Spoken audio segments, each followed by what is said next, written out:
Atın mı sen? Anam. He? Aslı. Ayslu?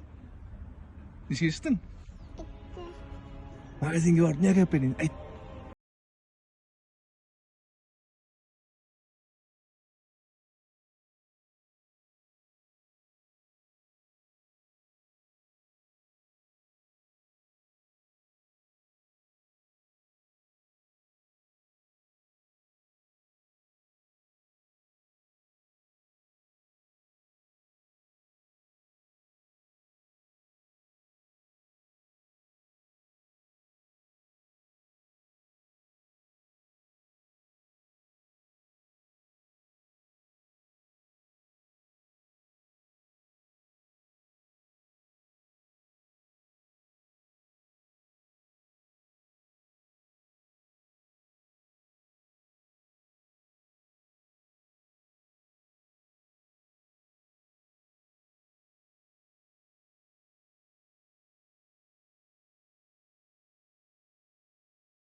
Adam karastı. Karası var Kudayga şükür. Azı tölediniz mi lekin? Yok.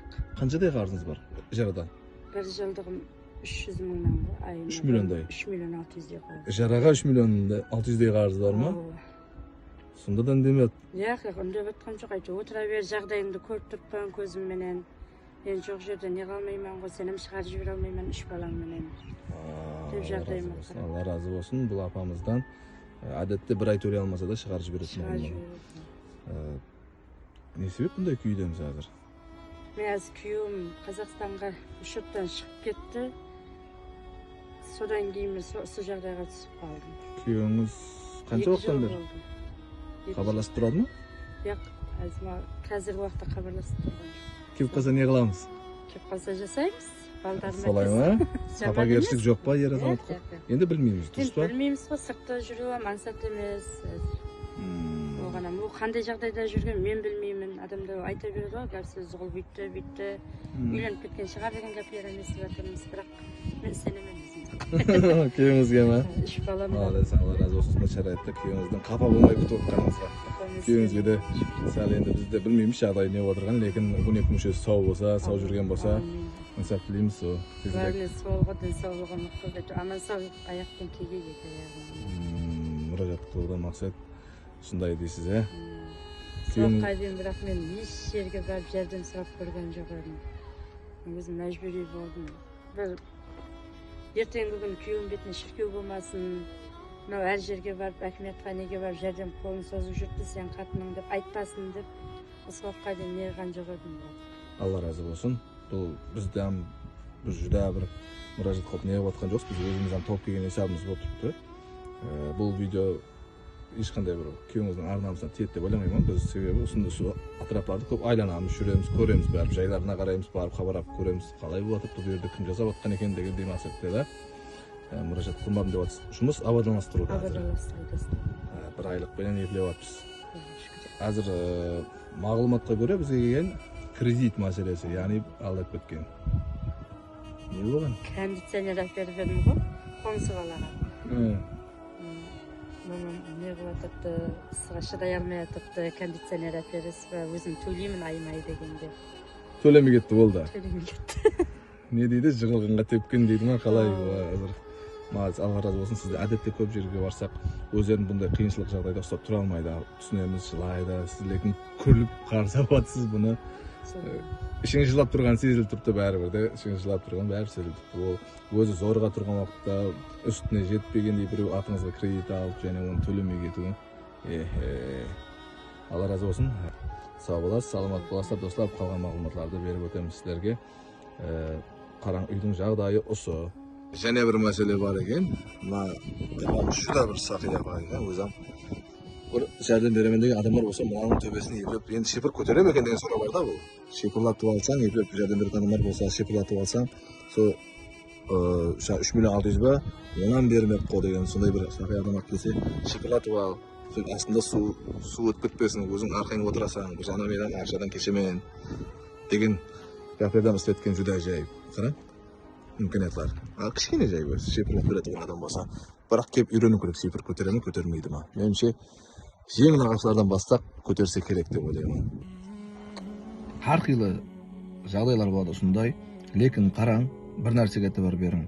Біріншіден, хаял басыменен шыдап, жеңілмеймін деп тұрыпты. Екіншіден, сорастырғанымыз жақсылап әрекеттегі түзеу әйел. Үшіншіден, күйеуінің сыртынан болармыз әр қилы гәплер шықса да, үміт етіп отырыпты, келсе жасайман. Не болуының қатты назар дейді. Балалардың папасы күтіп отырман дейді. Қараң, әрқилы біз ойында бұзып әрекет істеп көрдік, не дер екен деп, яқ, ешқандай ер азаматына жаман сөз істетпеген, істетпеймен деп отырып бұндай. Әрқилы жағдай болу мүмкін, елі 100% еш нәрсе тастиқланған жоқ деп отырыпты.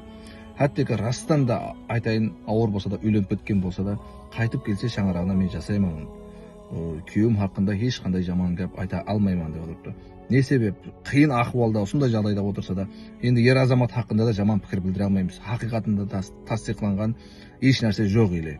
Не болып отырған білмейміз. Бәлкім ол ер азаматта, бәлкім бір тараптан бұларға жақсы болсын деп, сондай жол тұтып отқан шығар. Бәлкім жеткізе алмай отырған шығар. Білмейміз не болып отырғанын. Сол үшін ол еркек адам хақында ешқандай басқа ой, жаман гәплер шығармаймыз. Біз пока әзірше сабыр етіп күтеміз. Бізде оған дейін қолымыздан келгенше бұл шаңыраққа жәрдем беріп тұруға әрекет істейміз. Бір дереге шығаман дегенше. Әдетте бұл гәпті не үшін айтып отырмын? Әдетте барған жерлерімізде ер азаматты қасында тұрған шаңырақларда көплеп бұзылып кетіп отырған ажырасулар көплеп. Мен ер азаматларды жамаламаймын. Оларды мақтамаймын да. Әйелдерді де жамалау ниетім жоқ. Лекін бақытқа қарсы көп жерге барған уақытымызда, ажырасу себептерін сұраған уақытымызда, ажырасуға себеп болатұғындай бір себеплерді көрсетіп бере алмай атырыпты. Әйел қызлар көбінше. Мен сол үшін айтып отпан. Қадірдің жетек әмен нәрсен. Бұл келіншектен үлгі алсаңыз арзиды. Себебі қараң, бұл жағдайдан төмен жағдай, ең төменгі жағдайлардан бұл. Осы уақытқа дейін мұражат қылған жоқ едім. Болмай кеткеннен кейін мұражат қылып отпан, азыма жәрдем беріп тұрың деп алыпты. Үсті-үстіне кеп тұрыпты. Сорастырсақ, Амком бар, Женсовет бар. Сорастырсақ, әрекеттегі әйел шығып кетеді бұл батпақтан. Кіттай батып тұрыпты, шығып кетеді. Не үшін шығар видеоға алып шықтым? Бұны бағып өтпейміз біз, әрдайым айтамыз. Бұны шығарып жіберейік бұл жақта. Кімдір келсін, баласы 2 айдан бері баласының бақшасына төлей алмаған, төлеп берің. Алдындағы 5-6 айлығын қосып төлеп берің, мүмкінетіңіз болса, арқайын барып тұрсын, 5-6 ай бақша пұл төлемей тұрсын. Оның үстіне атына кредит алып кеткен. Келің, біз бір нәрсе демейміз, ықтиярыңызда соны жауып жіберің. Я бірде ол мәселе бойынша басқа да жол болса шешуге әрекет істеп көріп атыпты. Яки ижара пұлында жаңа айтып отыпты, бір жылдан бері төлей алмай тұрған жараға беріп қойған апада қарасып отқан екен ғой. Келің қараң, шепірлік болса шепірлап беріңді, бір жылық қарызынан мойнынан.